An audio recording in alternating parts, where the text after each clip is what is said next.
Good morning, LC people. I pulled this bike in the other day. Basically, the crank seal was in the wrong way round. Not this side, the other side where the clutch is.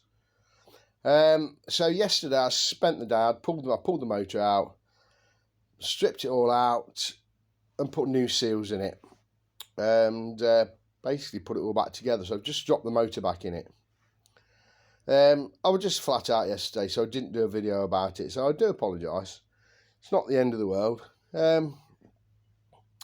So yeah, I've just bolted it back in. Tie bars have gone back on it, and it's bolted in. Right. So my plan for the rest of the day is going to be put the exhaust back on it, find the carburetors. I've got the radiator to paint and fettle for this bike. Clean it up and tidy it up.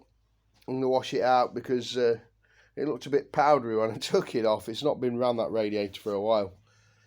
I've got new tyres to put on it and tubes. I've got the brakes to sort out and fettle for it. Basically go round the bike. There's nuts and bolts missing here and there and things loose. So I've got to carefully go through it. These have obviously been changed from the original block connector. But what it is what it is. Brake light switch, I believe, those two. And I think I'm going to splice in the original fuse box. I've got a replacement fuse box for this bike.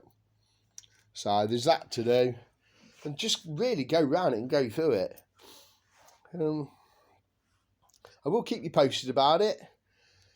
And we'll see where the day leads and see what Dave can get done. It's one of TJ Steele's bikes. The other 250's virtually finished. It's waiting for paintwork. And this one's waiting for the paintwork. But there's probably a couple of days' work left in it. It just depends, you know what these things are like. How long's a bit of string? Keep finding little bits that require my attention. Anyway, folks, I'll keep you posted. Thanks for watching. Dilly dilly.